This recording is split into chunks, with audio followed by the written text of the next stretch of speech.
श्रीमते वासुदेवाय। आज भागवत सप्ताह का अंतिम दिवस है और आज हम लोग सुन रहे हैं ब्रह्मा जी की स्तुति। इस ब्रह्मांड के सबसे बड़े जीव, सबसे बड़े व्यक्ति भगवान की स्तुति करने वाले हैं, सबसे बड़े व्यक्ति। यद्यपि अनेक श्लोकों में उनकी स्तुति है, लेकिन हम लोग कुछ श्लोक ही उनकी स्तुति के ले सकते हैं समय अनुसार। बहुत ही सुंदर श्लोक है। उनकी स्तुति का बहुत महत्वपूर्ण और बहुत बड़ा उत्साह देने वाला, भक्तों को ये श्लोक बहुत बड़ा उत्साह देता है। इस श्लोक को हम सभी दोहराएंगे। ये दूसरे भाग का पार्ट 2, 10th canto पार्ट 2 और श्लोक नंबर 8 है, चैप्टर 14 वर्स नंबर 8। इसको हम लोग दोहराएंगे हमारे पीछे से पहले। तत्तेऽनुकम्पां सुसमीक्ष्यमाणो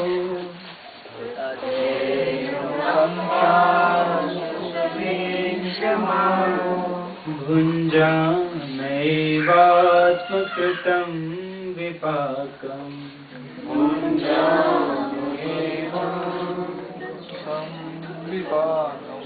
हृद्वाग्वपुर्भिर्विदधन् नमस्ते, हृद्वाग्वपुर्भिर्विदधन् नमस्ते। जीवेतयो मुक्तिपदे सदाय भाव, जीवेतयो मुक्तिपदे सदाय भाव। तत्तेऽनुकम्पां सुसमीक्ष्यमाणो, भुञ्जानैवात्मकृतं विपाकम्।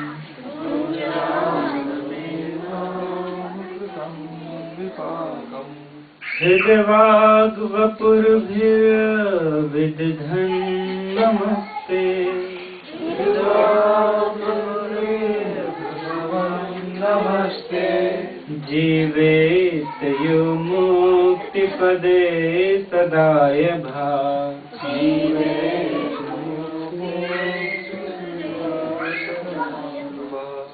तत्तेऽनुकम्पां सुसमीक्ष्यमाणो। बोलिए।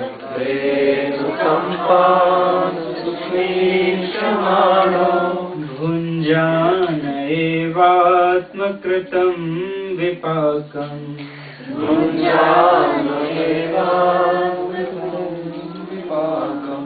हृद्वाग्वपुर्भिर्विदधन् नमस्ते, हृद्वाग्वपुर्भिर्विदधन् नमस्ते। जीवेतयो मुक्तिपदे सदाय भाव, जीवेतयो मुक्तिपदे सदाय भाव। का अनुवाद श्री प्रभुपाद के द्वारा। हे प्रभु, जो व्यक्ति अपने विगत दुष्कर्मों के फलों को धैर्य पूर्वक सहते हुए तथा अपने मन, वाणी तथा शरीर से आपको नमस्कार करते हुए सत्य निष्ठा से आपकी अहेतुकी कृपा प्रदत्त किए जाने की प्रतीक्षा करते रहते हैं, वे अवश्य ही मोक्ष का भागी होते हैं, क्योंकि यह उनका अधिकार ही बन जाता है। बहुत अच्छा श्लोक। ओम ज्ञानतिमिरान्धस्य ज्ञानाञ्जनशलाकया चक्षुरुन्मीलितं येन तस्मै श्रीगुरवे नमः। श्रीचैतन्यमनोभीष्टं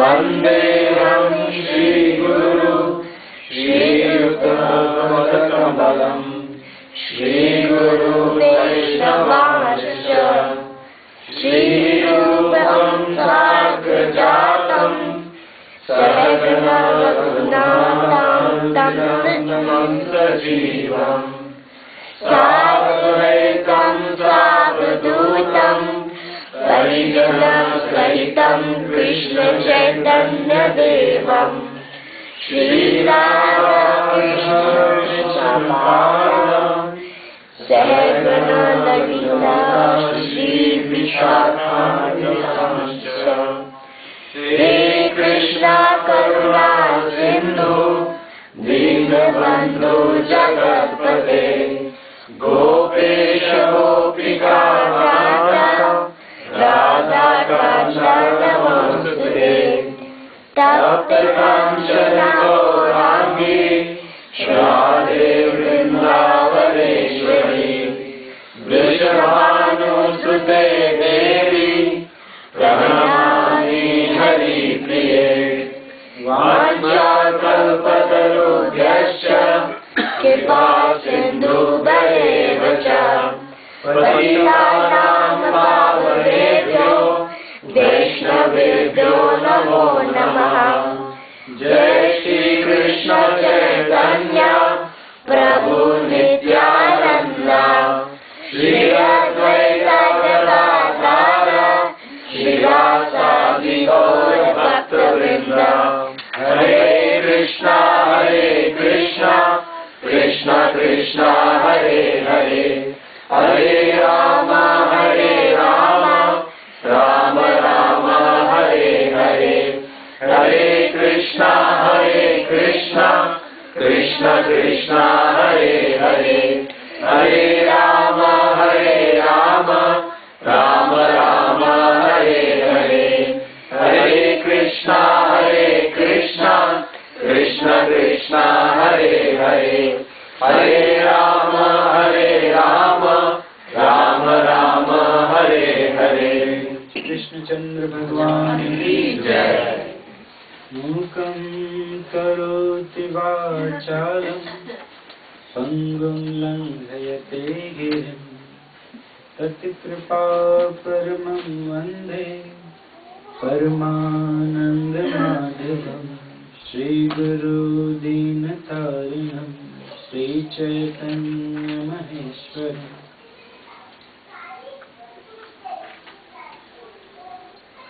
तो यह है प्रार्थना इस ब्रह्मांड के सबसे बड़े व्यक्ति की है, सबसे बड़े जीव की।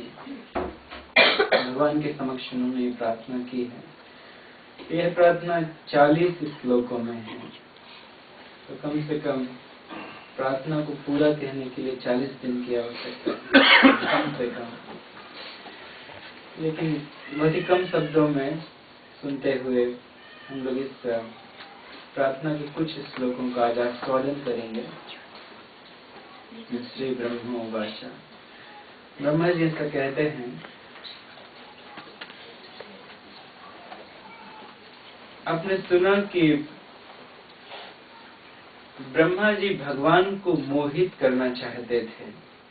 भगवान का एक नाम है विमोहम, जिनको कभी मोहित नहीं किया जा सकता है, उनको ब्रह्मा जी मोहित करना चाहते थे।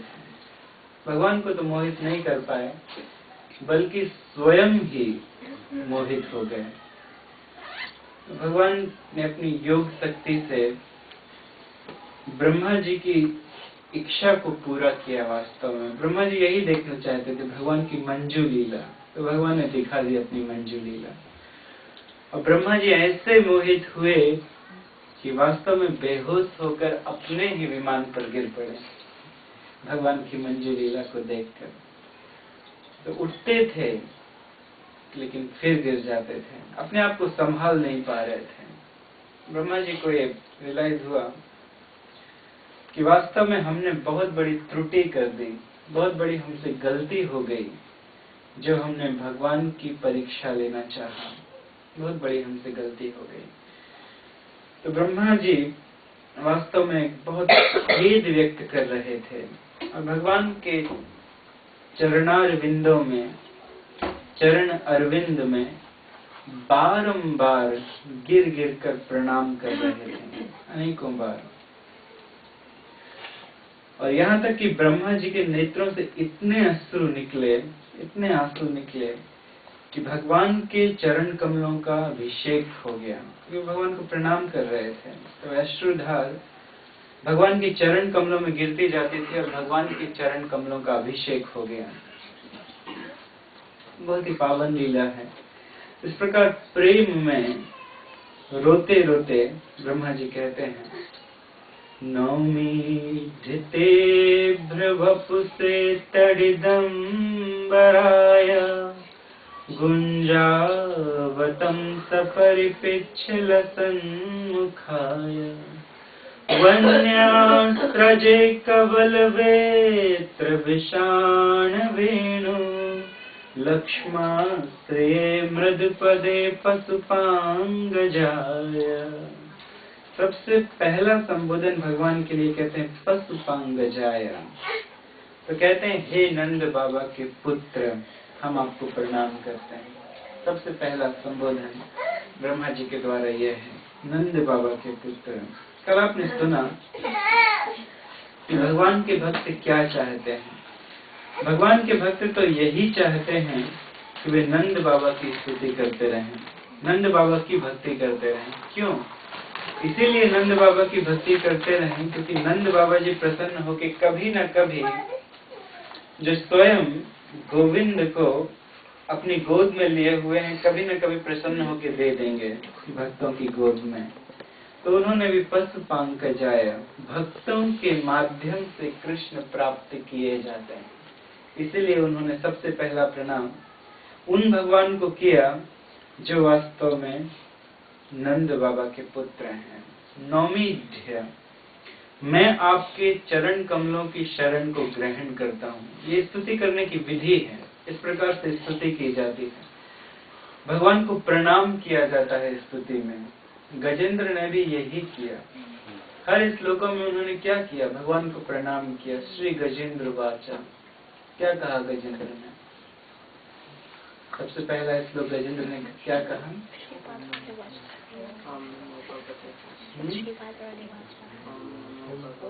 ओम नमो भगवते। ओम नमो, नमो मैं नमस्कार करता हूँ, मैं प्रणाम करता हूँ। तो यहाँ ब्रह्मा जी ने भी इसी प्रकार से नमस्कार किया। नौमीढ्य, नौमीढ्य, तो मैं नमस्कार करता हूँ, मैं यशोगान करता हूँ। किनका यशोगान करता हूँ? तो जब नमस्कार किया जाता है तो नमस्कार में यशोगान भी किया जाता है। जब हम भगवान कृष्ण को प्रणाम करते हैं, हे कृष्ण करुणा सिंधु दीन बंधु जगतपते, तो भगवान का बहुत बड़ा यशोगान है। तप्त कांचन गौरांगी राधे वृंदावनेश्वरी, ये राधा रानी का बहुत बड़ा यशोगान है। इस प्रकार से यशोगान है। भगवान दीनों के बंधु हैं, दीनों के ऊपर दया करने वाले हैं, कृपा करने वाले हैं, जिनकी कृपा समुद्र के समान है। इसी प्रकार से राधा रानी, राधे वृंदावनेश्वरी, जो वृंदावन की महारानी है। तो नमस्कार में अधिष्ठाता देव का ग्लोरिफिकेशन किया जाता है, उनको प्रणाम किया जाता है, यही विधि है। तो ब्रह्मा जी ने यही किया। नौमीढ्य, हे नंद बाबा के पुत्र, हम आपको प्रणाम करते हैं, आपका यशोगान करते हैं। तो वे करने लगे यशोगान। किस प्रकार से?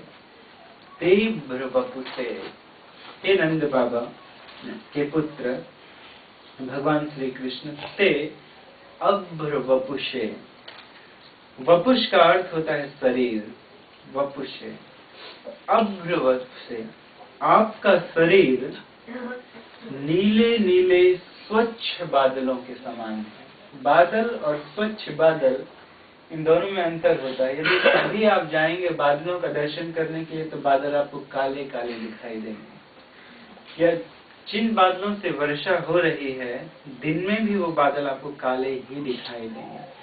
लेकिन आपका श्री अंग स्वच्छ बादलों के समान है। इसका अर्थ है कि जिस समय वर्षा इत्यादि नहीं होती है उस समय जो स्वच्छ बादल दिखाई देते हैं, सुंदर नीले नीले बादल, हल्के नीले नीले बादल, तो उसके समान है, उसके जैसा ही नहीं है, क्योंकि ये बादल प्राकृतिक है।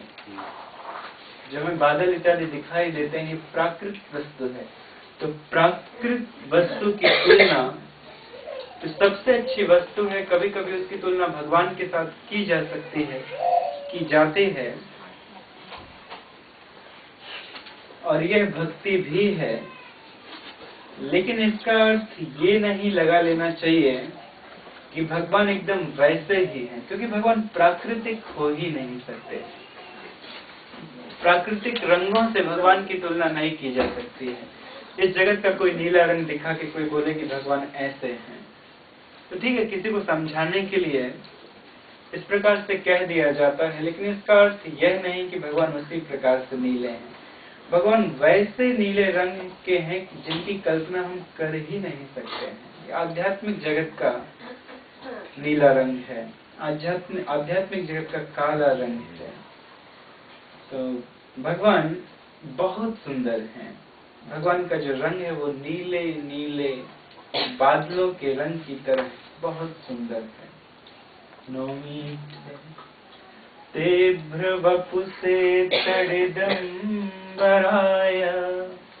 और भगवान कैसे कपड़े धारण करते हैं ये हम लोगों ने कई बार सुना।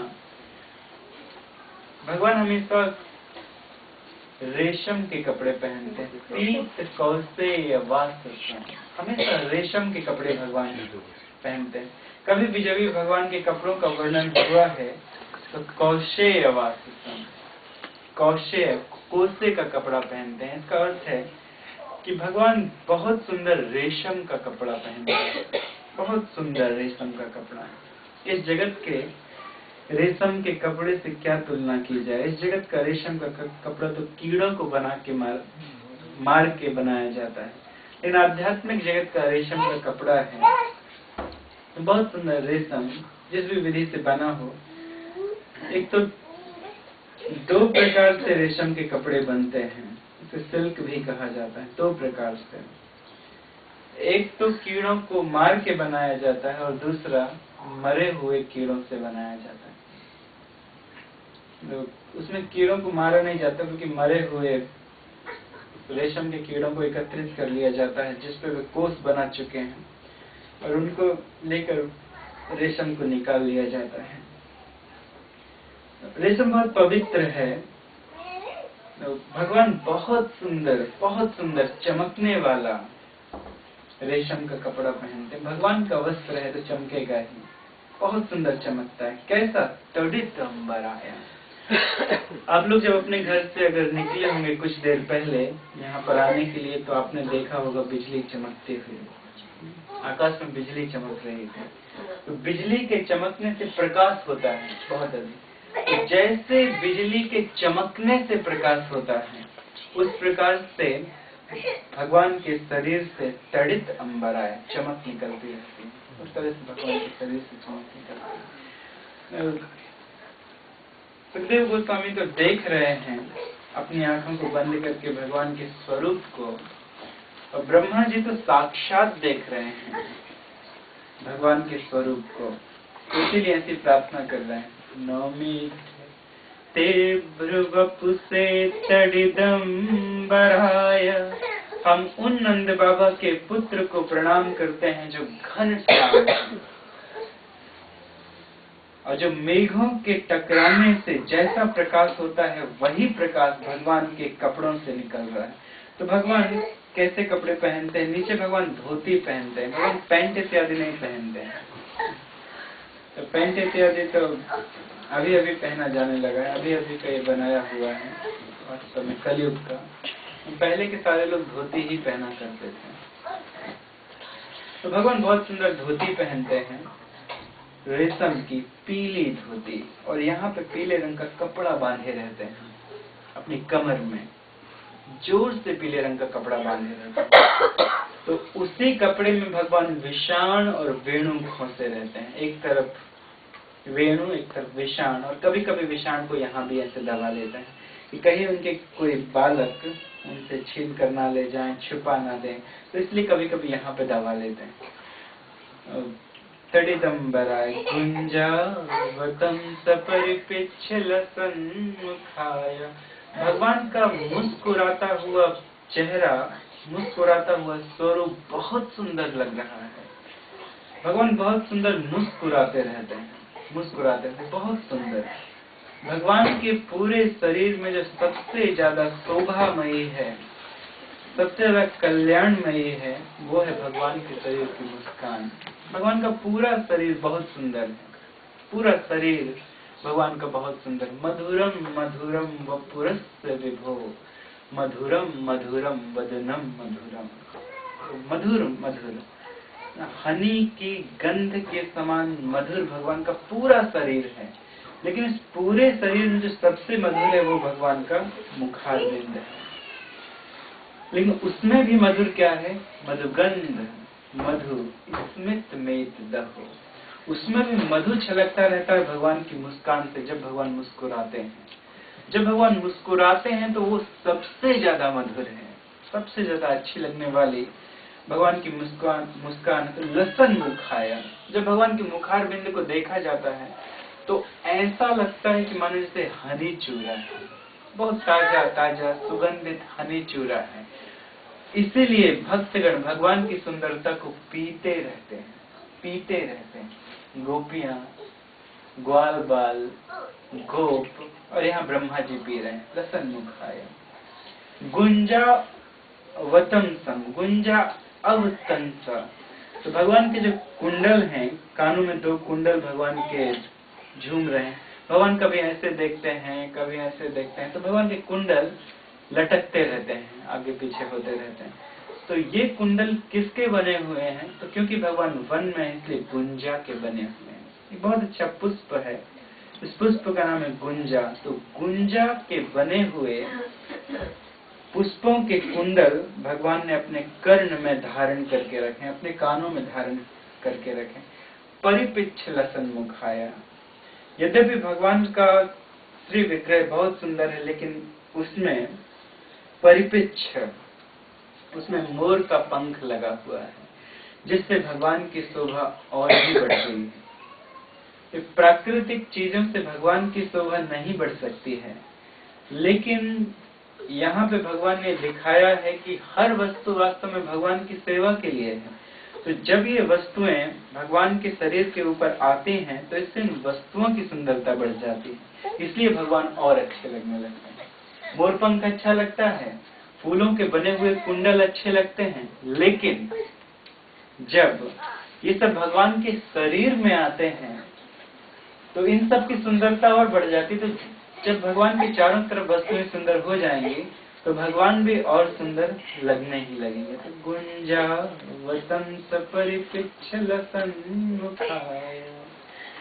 जब बलि महाराज ने दूर से भगवान को आते हुए देखा, वामन देव जी जब दूर से आ रहे थे तो उन्हें यही दिखाई दिए कुंडल। भगवान के चलने के कारण 2 कुंडल आगे पीछे हिल रहे थे। कुंडल देखिए, अगर आवाज करेंगे तो लेके जाना पड़ेगा आज उनको, आपको वहां।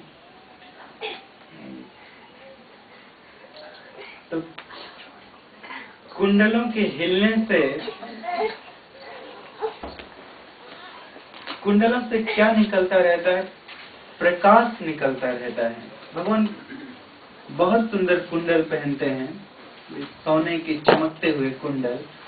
तो उन कुंडलों से बहुत महान प्रकाश निकलता रहता है, बहुत महान।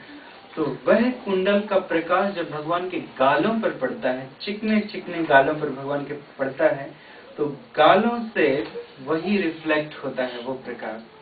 कुंडलों का, चमकने वाले कुंडलों का प्रकाश चिकने गालों पर पड़ता है, वह प्रकाश रिफ्लेक्ट होता है, रिफ्लेक्ट होता है। तो इससे भगवान बहुत सुंदर लगते हैं। इस बात को एक बहुत बड़े ऋषि ने भी लिखा है, हम दामोदर अष्टकम के नाम से जानते हैं। जब भगवान भाग रहे थे तब भगवान की जो दशा थी उसका वर्णन करते हुए एक बहुत बड़े भक्त ने इस बात को लिखा है, एक बहुत बड़े राजर्षि ने इस बात को लिखा है कि भगवान के कुंडलों का प्रकाश भगवान के मुखार बिंदु पे पड़ता था और रिफ्लेक्ट होता था, इससे भगवान के वास्तव में गाल और सुंदर लग रहे थे। तो गुंजावतम सपरिपिच्छ, कैसा परिपिच्छ धारण करते हैं? किसी भी परिपिच्छ को उठा के भगवान नहीं लगा लेते हैं। भगवान विशेष प्रकार का मोर का पंख अपने सिर पे धारण करते हैं, जिसकी दोनों तरफ आंखें होती हैं। ऐसा मोर का पंख भगवान अपने सिर में धारण करते हैं। तो मोर को ब्रह्मचारी माना जाता है। मोर जो है वो किसी भी मोरनी के साथ संग नहीं करता है, बल्कि वो अपनी चोंच से अपना वीर्य मोरनी के चोंच में दे देता है, जिससे मोरनी के अंडे होते हैं, बच्चे होते हैं। तो मोर ब्रह्मचारी भी है। तो इस ब्रह्मचारी के पंख को भगवान अपने सिर में धारण करते हैं। तो इसका अर्थ ये है कि वास्तव में ब्रह्मचारियों को भगवान अपने सिर में चढ़ाए रखते हैं। जो अच्छे से ब्रह्मचर्य व्रत का पालन करता है तो उनको भगवान अपने सिर में चढ़ाए रखते हैं। तो मानो ये भगवान बताना चाहते हैं इस लीला के द्वारा। तो परिपिच्छ लसन मुखाया, ऐसे भगवान बहुत सुंदर लग रहे थे। लसन मुखाया, उनके मुखारबिंद से मधु चू रहा था। वन्य स्रजे कवल वेत्र विषाण वेणु, वन्य स्रज जो वन के पुष्पों से, नए नए पुष्पों से, वन की पत्तियों से सजे हुए थे। तो प्रथम दिन ही आपने सुना कि किस प्रकार भगवान को सजाया गया था। भगवान को सजाया किसने था? भगवान के ही मित्रों ने सजाया था। तो ये लीला वृंदावन में प्रतिदिन होती थी। भगवान के मित्र प्रतिदिन भगवान को सजाया करते थे वृंदावन में। प्रतिदिन अपने हाथों से अलग अलग रंग की मिट्टियों को लेकर ऐसे घोरते थे और भगवान के शरीर में सुंदर सुंदर गोपी डॉट्स बनाते थे। इस जगत के लोग क्या वैसे गोपी डॉट्स बना सकते हैं जैसे भगवान के मित्र बनाते थे, भगवान के पार्षद बनाते थे एक दूसरे को। तो सब सजे रहते थे। प्रतिदिन जंगल में फेस्टिवल होता था। प्रतिदिन जंगल में इस प्रकार का फेस्टिवल मनाया जाता था, रोज रोज। वन्य सजे, जो वन की मालाओं से सजे हुए हैं और अपने पास क्या क्या लिए हुए हैं? वेत्र विषाण वेणु, उनके पास वेत्र है। तो या तो वेत्र को अपने यहाँ पर दबाए हैं हाथ में, एक हाथ में वेत्र लिए हुए हैं। वेत्र समझते हैं ना? वेत्र का अर्थ है स्टिक, एक लंबी सी लाठी जो पशु को हाँकने के लिए इस्तेमाल की जाती है। तो गांव में हैं, जंगल में पशु चराने आए हैं तो वेत्र लिए रहेंगे। और एक और विषाण, बजाने वाला भैंस का सींग लगा हुआ था और दूसरी तरफ वेणु। वेत्र विषाण वेणु, और हाथ में, एक हाथ में कवल लिए हुए थे, कवल कौर लिए हुए थे। आज भी भगवान की वही दशा है। जिस समय ब्रह्मा जी आए थे बछड़ों को चुराने के लिए और बच्चों को चुराने के लिए, तो भगवान जिस तरह से गए थे बछड़ों को ढूंढने के लिए, 4 प्रकार के अचार भगवान के यहाँ पर लगे हुए थे। कौन कौन से? आम का, अदरक का, मिर्ची का और टेटी का। ये 4 प्रकार के अचार भगवान के हाथ में लगे हुए थे इस जगह पे। और बीच में क्या था? बीच में दही भात का कौर था, बहुत अच्छा सजाव दही। सजाव का दही का अर्थ है कि बिल्कुल अभी अभी बनाया गया दही, माता ने उसी दिन सुबह बनाया था और वो दही भगवान को दिया था। तो सजाव दही, और किसके साथ में? राइस के साथ में सना हुआ। और भगवान हाथ में लिए हुए थे, लेकिन खा नहीं रहे थे। अपने भक्तों के बिना भगवान खा नहीं सकते हैं। तो जाएंगे जब लौट के सारे बछड़ों को लेके, तभी भक्तों के साथ खाएंगे। तो भगवान ने खाया नहीं, लेकिन इस प्रकार से लिए हुए घूम रहे थे। तो आज जब ब्रह्मा जी आए, 1 वर्ष बीत चुका है, तो भगवान अब वही लीला करने लगे। भगवान ने अपनी लीला को समेट लिया। अब कोई बछड़ा दिखाई नहीं दे रहा है और कोई बालक दिखाई नहीं दे रहा है। कहीं कोई बालक नहीं है, कोई बछड़ा नहीं, और अकेले भगवान इस तरह से देख रहे हैं। सब जगह देख रहे हैं, ढूंढ रहे हैं कि मेरे बछड़े कहाँ गए, बालक कहाँ गए, बछड़े कहाँ गए, बालक कहाँ गए। तो ब्रह्मा जी प्रणाम कर रहे हैं, तो भगवान ऐसे देख रहे हैं ब्रह्मा जी को, ये कौन है? ये 4 मुखों वाला जानवर ये कहाँ से आ गया? ये तो पहले कभी मैंने देखा ही नहीं, कहाँ से आ गया? तो भगवान इस तरह से नाटक कर रहे हैं कि छोटे से बने हुए हैं। तो इस तरह से भगवान नाटक करें, मैं जानता ही नहीं हूँ ये कौन है, ना कभी इनके बारे में सुना, ना कुछ, ये कहाँ से आ गया? तो भगवान उनकी तरफ कोई ध्यान नहीं दे, वो पीछे लगे हुए हैं भगवान के, रोते जा रहे हैं और अपनी ऑफरिंग देते जा रहे हैं, श्लोकों को कहते जा रहे हैं, लेकिन भगवान उनकी तरफ बिल्कुल ध्यान नहीं दे रहे हैं। तो भगवान के नहीं ध्यान देने का एक कारण ये है कि भगवान के भक्तों को भगवान से दूर कर दिया है। बहुत बड़ा एक अपराध भगवान ने मान लिया, इसलिए उनकी तरफ देख भी नहीं रहे और देखा नहीं। अंत तक भगवान ने ना देखा ना उनसे कुछ कहा, कुछ भी नहीं कहा। वो प्रणाम किए, अपना प्रार्थना करके चले गए, लेकिन भगवान ने कहीं भी कोई भक्त भगवान की प्रार्थना करता है तो भगवान रेसिप्रोकेट करते हैं, उनसे बातें करते हैं, कुछ कहते हैं, कुछ रिस्पॉन्स देते हैं। लेकिन इस लीला में एक ऐसी अनोखी लीला है कि भगवान ने कोई रिप्लाई नहीं दिया। क्यों? 1 वर्ष तक पूरे भगवान के ग्वाल बालों को ले जाकर कहाँ रखा था उन्हें? ब्रह्मलोक, बहुत दूर। भगवान ये कदापि सहन नहीं कर सकते हैं अगर भगवान के भक्तों को भगवान से दूर कर दिया जाए तो, इसलिए भगवान ने देखा भी नहीं।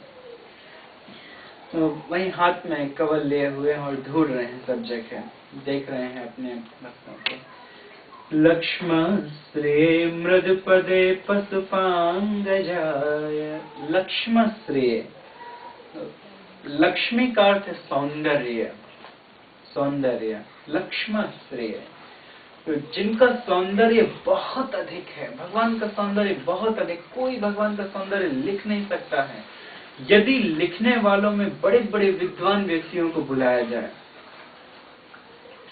जो सबसे विद्वान है लिखने वालों में, उनको बुलाया जाए और किसी फैक्ट्री में पूरी पृथ्वी को डाल के पेपर बना दिया जाए, कितना पेपर बन जाएगा। लिखने के लिए कितने, भरने के लिए कितने लोग लग जाएंगे उस पेपर को। और पूरे समुद्र को इंक बना लिया जाए, उसमें स्याही वगैरह घोल के। तो जितने पेड़ हैं उनको काट काट के कलम बना ली जाए, पेन इत्यादि बना लिया जाए पेड़ों को। तो जितनी कलम है वो सब टूट जाएंगे, जितने पेपर हैं वो सब भर जाएंगे और लिखने वाले थक जाएंगे। लेकिन भगवान का सौंदर्य इतना है, भगवान के सौंदर्य की शोभा इतनी है कि लिखने वाले वो लिखना बंद नहीं कर सकते हैं, उत्प्रेक्षा देना बंद नहीं कर सकते हैं। ये भगवान का सौंदर्य है, असीमित सौंदर्य, लक्ष्मण श्रेय। तो सौंदर्यता से भगवान ढके रहते हैं। ऐसे भी कोई जाए यदि वैकुंठ में देखे, करोड़ों करोड़ों लक्ष्मियां भगवान की सेवा करती रहती हैं। वेणुं क्योणन्तमरविन्द दलायताक्षम्, क्या है? वरहावतं समसिताम्बुद सुंदरांगम, कंदर्पकोटिकमनीय विशेष शोभम, गोविंदमादि पुरुषं तमहं भजामि। इन सब चीजों को लेकर जो यहाँ पे धारण किए हैं, वेणु इत्यादि, वरहा, वरहा का अर्थ मोरपंख, तो भगवान बहुत सुंदर लगते हैं। और करोड़ों करोड़ों लक्ष्मियां भगवान के चरण कमलों की सेवा करती रहती हैं। और भगवान ने जबकि लक्ष्मी को कहाँ पे स्थान दिया है? अपने वक्ष स्थल में, बाएं वक्ष स्थल में। लेकिन लक्ष्मी जी इतनी नम्र हैं, इतनी नम्र हैं कि राधा रानी ने लक्ष्मी जी को अपना गुरु स्वीकार किया। राधा रानी भी लक्ष्मी जी को अपना गुरु मानते हैं। क्यों? इसीलिए इतनी नम्र है लक्ष्मी जी, इतनी नम्र है कि यद्यपि भगवान ने अपने वक्ष स्थल पर स्थान दिया है, वाम भाग में स्थान दिया है, लेकिन उसके बाद भी लक्ष्मी जी हमेशा यहाँ से निकल के भगवान के चरण कमलों में बनी रहती हैं और भगवान के चरण कमलों को दबाती रहती हैं। तो हद हो गई वास्तव में नम्रता की। इसलिए राधा रानी ने लक्ष्मी जी को अपने गुरु के रूप में स्वीकार किया है। तो लक्ष्मण श्री मृदुपदे, पैरों में भगवान कोई पग पहनी नहीं पहने थे, कोई चप्पल इत्यादि नहीं पहने थे।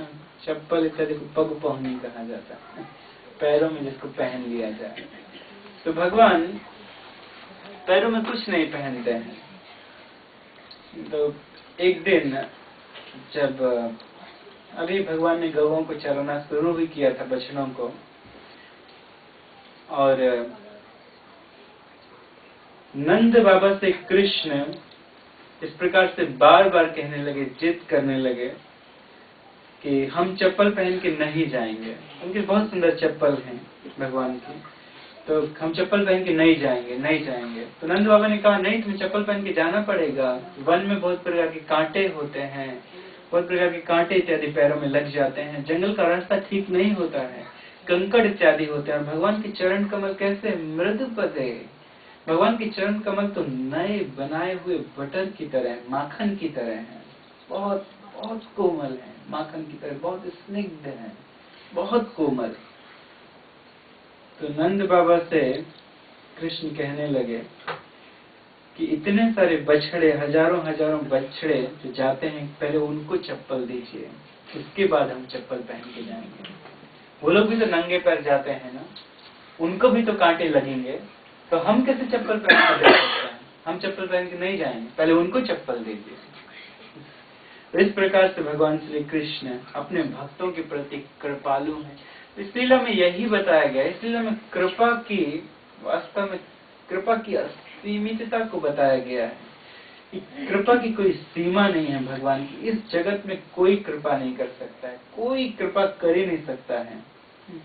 बहुत बहुत करने पे भी कोई कृपा नहीं करता है इस जगत में। देखिए, देवताओं के लिए भी जब पहाड़ के जैसा किया जाए तब देवता जाके राई के बराबर देते हैं। उनको पहाड़ के बराबर दो तब वो राई के बराबर देते हैं, देवता इत्यादि। अब इंद्र को ले लीजिए, इसके बाद ये लीला है, नहीं इसके पहले लीला है, इस लीला के पहले की लीला गोवर्धन धरण की लीला। तो ले लीजिए आप इंद्र को, कितने सालों से ब्रजवासी इंद्र की पूजा कर रहे थे, कितने सालों से, 300-400 साल बीत चुके थे, हर वर्ष वे पूजा करते थे और इंद्र को बहुत सारी ऑफरिंग देते थे, केवल एक बार नहीं कि वो भी कृष्ण के कहने पे। और इंद्र ने क्या कर दिया? और इंद्र ने वृंदावन के प्रत्येक जीव को मार डालने के लिए बहुत भयंकर संवर्तक बादलों को बुला के वर्षा की। ये देवता है, बताइए, ऐसे देवता। भूल गया इंद्र की 300 साल हमारी पूजा की, 400 साल हमारी पूजा की, इंद्र भूल गया और उनको डुबा देना चाहता था। तो देवताओं को जब पहाड़ के समान दिया जाए तो केवल वो राई के दाने के समान देते हैं, लेकिन भगवान को यदि राई के समान दे दिया जाए, दाने के समान, तो भगवान पहाड़ बराबर दे देते हैं। इतना दे देते हैं कि भक्त वास्तव में अपने हाथों से उसको ले नहीं पाता है, दोनों हाथों से। देने वाला जब भी देता छप्पर फाड़ के, इसलिए कहा गया, देने लगता है, खुश हो जाता है तो छप्पर फाड़ के देता है, सबका लेता नहीं है। ये कहा जाता है यश्यामी अनुग्रहणामी हरिष्यते तद्धनुम सने। भगवान जिसके ऊपर कृपा करते हैं उसका धन छीन लेते हैं, ये बात कही गई है। लेकिन भगवान उसी का धन छीनते हैं जिसकी भक्ति कम ना हो, छीनने के बाद और बढ़ जाए। सबका धन नहीं छीनते हैं, तो जिसकी भक्ति कम होने वाली रहेगी तो उसका धन नहीं छीनते भगवान। उसका क्या छीनेंगे? तो उसमें पूरी श्रद्धा नहीं है तो मैं उसकी ज्यादा परीक्षा नहीं लेते। परीक्षा भक्तों की ली जाती है, अभक्तों की क्या परीक्षा लेते? तो ये भगवान बहुत कृपालु हैं, देवताओं से कोटि कोटि गुना कृपालु हैं। रावण जो था वो शिव जी का बहुत बड़ा भक्त था, बहुत बड़ा भक्त था शिव जी का। यहाँ तक कि उसने शिव जी को अपनी गर्दन काट के अर्पित करना शुरू कर दिया था। गर्दन काट के वो अर्पित कर रहा था शिव जी को। तब शिव जी प्रकट हो गए, अरे नहीं, ये करने की क्या जरूरत है, मैं तो थोड़ा सा करने में प्रसन्न हो जाता हूँ, गर्दन काटने की मैं तुम्हें 10 गर्दन देता हूँ। 10 आनंद बना दिया था उसको, रावण को, शिव जी ने। लेकिन जब रावण को मारने की गोष्ठी हो रही थी देवताओं में कि रावण को कैसे मारा जाए, तो उस गोष्ठी में शिव जी भी बैठे। अपने भक्त को मरवाने के लिए शिव जी ने युक्ति बताई थी कि कैसे रावण का वध होगा। केवल एक ही व्यक्ति उसका वध कर सकता है, वो भगवान। चलो भगवान की प्रार्थना करना चाहिए। तो अपने भक्त को मरवाने के लिए शिव जी ने मत दिया था, अनुमोदन दिया था। तो खैर ये तो अलग बात है, वो तो राक्षस था और बड़े अपने स्वार्थ के लिए देवताओं को प्रसन्न करता था। लेकिन वास्तव में भगवान ही ऐसे हैं जो कृपा कर सकते हैं। कृपा, पाप के मुख में भी प्रवेश करके बच्चों को बचा लिया, पाप के अंदर प्रवेश करके। कौन है ऐसा जो अपने भक्त को बचाने के लिए स्वयं पाप में प्रवेश कर जाएगा, स्वयं पाप में प्रवेश करके लौट उसको घसीट के लेकर आएगा? कौन है? कौन ऐसा केयर करता है? कौन ऐसा केयर करने वाला है कि कोई चला गया कसिनो के अंदर रात भर और कोई भक्त सोचे कि अब जाए, भक्त को पता चला कि वो छोटा भक्त है, नया भक्त है, कसीनो चला गया तो उसको अंदर से पकड़ के लेके आए, अपने घर से जाए। अरे नहीं, हम जाएंगे तो हमारा इतना टाइम खराब होगा, पेट्रोल खराब होगा, ये खराब होगा, वो खराब। कौन पाप के अंदर प्रवेश करके बचाएगा? तो केवल भगवान ही कर सकते हैं। अघासुर के मुख के अंदर प्रवेश कर गए और लेकर आए सारे बच्चों को। ये केवल भगवान है। लक्ष्मण प्रिय मृदुपदे पशुपांकजाय। ये बहुत अच्छा श्लोक है और इस श्लोक की व्याख्या कई दिनों की जा सकती है वास्तव में। तो ये समय बहुत कम है, इसलिए हम लोग को जल्दी आगे बढ़ना है। अस्यापि देव वपुषो मदनुग्रहस्य स्वाक्षमयस्य न तु भूतमयस्य कोऽपि नेसे महितवसितं मनसान्तरेण साक्षात् वैव किमुतात्म सुखानुभूते। हे भगवान, आप जो ये श्री विग्रह मुझे दर्शन करा रहे हैं, आपने जो सुंदर श्री विग्रह का दर्शन जो मुझे कराया है, वपुषो मदनुग्रह से केवल आपकी कृपा है। अन्यथा हम में कहाँ वो योग्यता है कि हम आपको देख सकें? हमें कहाँ ऐसी योग्यता है कि हम भगवान को देख सकें, भगवान का दर्शन कर सकें? तो आपने मुझ पर इतनी कृपा कर दी है कि आपने मुझे अपनी लीला दिखा दी है, आपने मुझे अपने श्री विग्रह का दर्शन करा दिया। स्वेच्छामयस्य न तो भूतमयस्य कोपि। अन्यथा किसी भी जीव में ऐसी शक्ति कहाँ है कि अपनी शक्ति से आपका दर्शन कर ले? तो मेरी बात ही क्या है। नेसे मही तो करेना। आप मेरे हृदय की बात को पूरा करने के लिए आप प्रकट हुए हैं। हे देव, आपने यह रूप धारण किया है, तो मैं तो केवल आपके स्वरूप को ही देख सकता हूँ, लेकिन आपके अंदर जो सुखानुभूति, जो सुख की अनुभूति होती है, उसको मैं नहीं समझ सकता हूँ। मैं इसको समझने योग्य कहाँ हूँ? मैं कैसे इसको समझूं? कि भगवान जो बालकों के साथ में बैठकर और भगवान उनका जूठा खाते हैं और भगवान को उनमें कैसी प्रसन्नता होती है वो सब करने में, प्रकार से खाने में, तो भगवान के अंदर की अनुभूति को भला हम कैसे समझ सकते हैं? हमारे इस पूरे शरीर में, पूरे 60 किलो के, 70 किलो के, 50 किलो के शरीर में एक छोटी सी चिंगारी है, छोटी सी चिंगारी, वही केवल आनंदमयी है, जिसको हम आत्मा के नाम से जानते हैं। और यदि वो अपने स्वरूप में आ जाए तब वो परमात्मा के आनंद को समझ सकती है, अन्यथा नहीं समझ सकती। तो हम लोग जो वास्तव में भौतिक संसार में ही अपनी इंद्रिय तृप्ति में लगे हुए हैं, तो क्या भगवान की उस सुखानुभूति को समझ सकते हैं, सुख की अनुभूति को समझ सकते हैं? भगवान तो सच्चिदानंद विग्रह हैं, आनंद ही आनंद है। भगवान अपने हृदय से आनंद लेते हैं, भक्तों के साथ में आनंद लेते हैं। यदि कोई सोचे कि भगवान में कहीं कोई छोटा सा दुख है तो ये अज्ञान है। भगवान में कहीं कोई दुख नहीं है, ये सच्चिदानंद घन की मूर्ति है। ज्ञाने प्रयास मुदपास नमन्त एव जीवन्ति सन्मुखरितां भवदीय वार्तां स्थाने स्थिता श्रुतिगतां तनुवाग्मनोभिः ये प्रायसो जितोपितैस्त्रिलोक्याम्। अपने प्रतिष्ठित सामाजिक पदों पर रहते हुए, जैसे कोई ज्ञानवान है, कोई सन्यासी है, कोई बड़ा वेदज्ञ है, वेदों को जानने वाला है, चतुर्वेदी है, त्रिवेदी है, द्विवेदी है। द्विवेदी का अर्थ है 2 वेदों को जानने वाला, त्रिवेदी का अर्थ है 3 वेदों को जानने वाला, चतुर्वेदी का अर्थ है 4 वेदों को जानने वाला। इन चतुर्वेदियों से वेद का पहला वाक्य भी पूछा जाए तो नहीं बनेगा। तो सही बात तो ये है कि पहला वाक्य भी हमको याद नहीं होगा कि पहला वाक्य क्या है। तो अपने सामाजिक पदों पर, कोई उपाधियों पर रहते हुए यदि कोई ज्ञान मार्ग का तिरस्कार करे, ये ज्ञान मार्ग बहुत अच्छा नहीं है। ज्ञान मार्ग का कोई तिरस्कार करते हुए यदि कोई भक्तों की संगति करता है, और भक्तों की संगति करके यदि कोई भगवान के बारे में खूब सुनता है भक्तों से, तो जीवंती सन्मुखरिताम भवदीय वार्ताम। भवदीय का अर्थ की वे वार्ताएं जो केवल भगवान के विषय में, ब्रह्मा जी करेंगे भवदीय वार्ताएं, तो भगवान के भक्त हमेशा भगवान के विषय में ही चर्चा करते रहते हैं, हमेशा भगवान के विषय में बोलते रहते हैं, तो वे मुख रिताम, बोलने वाले हो जाते हैं। कहते हैं मुख रिताम, जिनका मुंह बहुत चलता है, बोलने वाले। तो भक्त भगवान के विषय में बहुत सुनते हैं, बहुत सुनते हैं, बहुत भगवान के विषय में पढ़ते हैं। तो भगवान के विषय में खूब खूब पढ़कर, भगवान के विषय में खूब खूब सुनकर, और वे वाचाल हो जाते हैं भगवान के बारे में बोलने के लिए।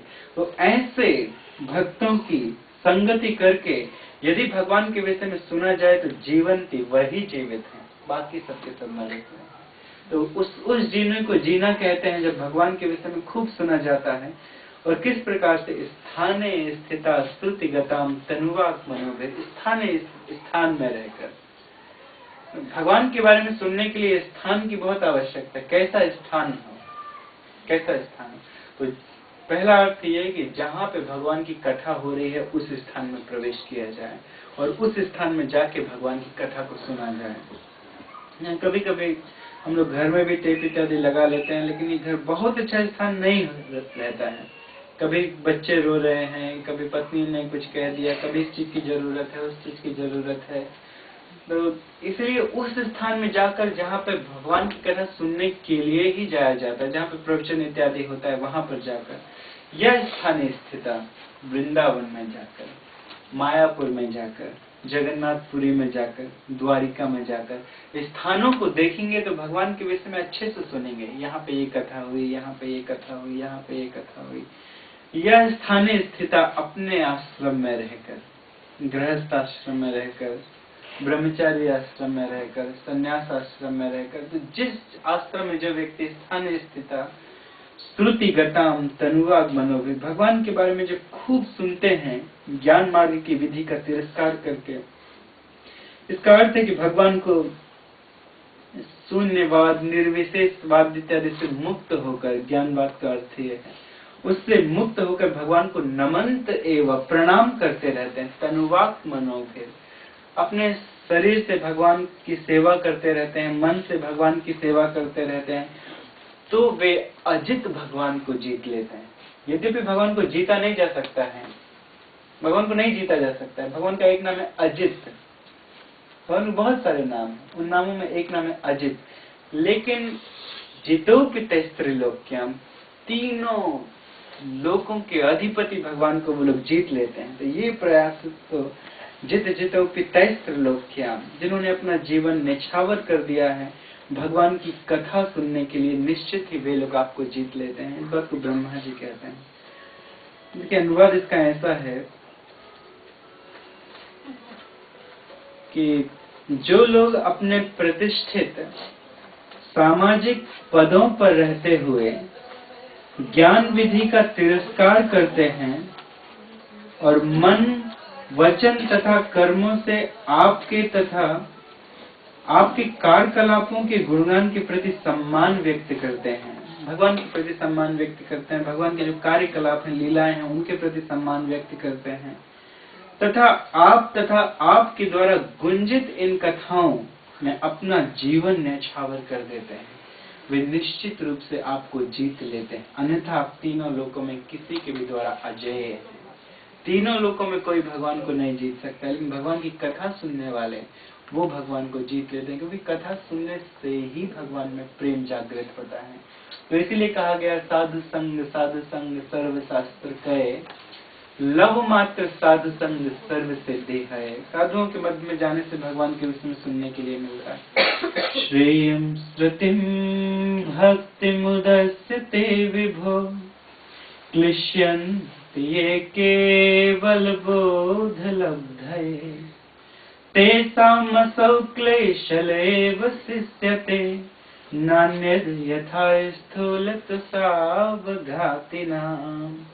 लेकिन जो लोग ज्ञान मार्ग को श्रेष्ठ मानते हैं, तो भगवान की कथा इत्यादि में प्रवृत्त नहीं होते हैं, भक्ति मार्ग का त्याग करके और ज्ञान मार्ग के अनुसूलन में लग जाते हैं, भगवान के ध्यान में ही लग जाते हैं, भगवान को निराकार ब्रह्म के रूप में मान लेते हैं, उनका कोई आकार नहीं है, इस रूप में मान के बस ब्रह्म ज्योति के ही चिंतन में लगे रहते हैं, तो उनके लिए भगवान की प्राप्ति होना बहुत मुश्किल है। इस श्लोक में कहा गया केवल बोध लब्धये, केवल उनको थोड़ी थोड़ी अनुभूति ही हो पाती है, लेकिन वो भगवान का दर्शन इत्यादि नहीं कर पाते हैं। किस प्रकार से? तो उदाहरण क्या देते हैं कि एक ढेंकी होती है, बिहार में और उड़ीसा में उसे ढेंकी कहा जाता है। ढेंकी का अर्थ है कि एक ऐसी मशीन जिसमें चावल को कूटा जाता है, चावल को कूटा जाता है। तो चावल को कूटने के बाद एक तरफ चावल की भूसी अलग निकल जाती है और चावल अलग निकल जाता है, राइस के दाने अलग निकल जाते हैं। तो राइस के दाने निकलने के पहले वो धान में रहते हैं, एक कवरिंग होती है जिसे धान कहा जाता है, तो भूसी।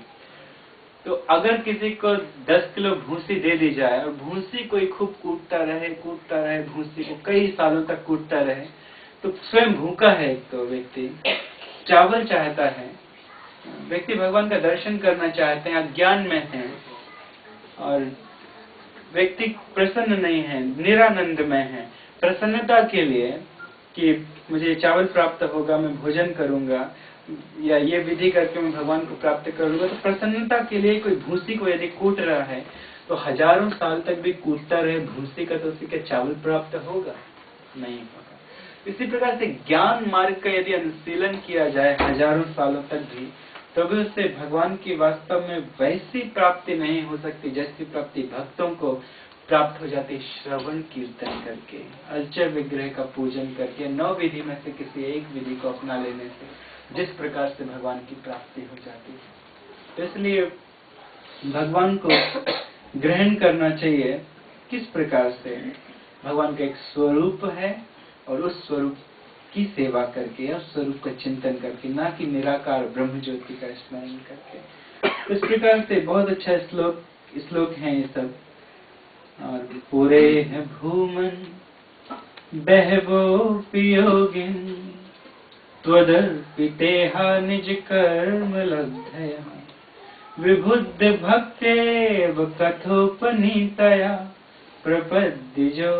प्रपद्यरे अंजुच्युते गतिम पराम। इसका ब्रह्मा जी कहते हैं, हे सर्वशक्तिमान भगवान, भूतकाल में इस संसार में अनेक योगी जन अपना कर्तव्य निभाते रहे और अपने सारे प्रयासों को आप में अर्पित करके उन्होंने भक्ति पद को प्राप्त किया है। तो सारे प्रयासों को अर्पित करना पड़ेगा भगवान के लिए। ऐसा कुछ मन में भावना नहीं होनी चाहिए कि हमें स्वर्ग लोक की प्राप्ति हो जाए, नहीं तो हमें ब्रह्म लोक की प्राप्ति हो जाए, अमुक वस्तु हमें प्राप्त हो जाए, हमने ये सब किया है। कभी कभी लोग एक मन में इस प्रकार से भावना लाते, कह रहे हम भगवान की भक्ति करते हैं, हमारे साथ ऐसा क्यों होता? तो कहने का अर्थ ये है कि भावना ये होती है लोगों के मन में कि हमारे साथ सब कुछ अच्छा होना चाहिए, क्योंकि हम भगवान की भक्ति करते हैं। अरे अगर सब कुछ आपके साथ अच्छा होगा तो अनर्थ निवृत्ति कब होगी? कब हमारे बुरे कर्मों के फल कटेंगे? तो जो लोग अपने सारे कर्मों के फल को अर्पित कर देते हैं, बल्कि अपने लिए कुछ नहीं मांगते हैं, और हे अच्युत, जो लोग आपके श्रवण तथा कीर्तन से संपन्न भक्ति से आपको जान जाते हैं, वे ही आपके परम धाम को प्राप्त कर सकते हैं। कैसी भक्ति होना चाहिए? कथोपनीतया भक्ति, विबुद्ध भक्त्यैव कथोपनीतया, कथोपनीतया भक्ति होनी चाहिए भगवान को करने की। कथा में ही जीवन समर्पित कर दिया जाए, कथा के श्रवण में और कथा के कहने में ही सब कुछ समर्पित कर दे। और किस कथा को कहने में? श्रीमद् भागवत कथा को कहने में, श्रीमद् भागवत कथा को सुनने में। यही एक ऐसा ग्रंथ है जो कलयुग में सारे वेदों का, महाभारत का और हर एक चीज का सार है, हर एक चीज का सार है।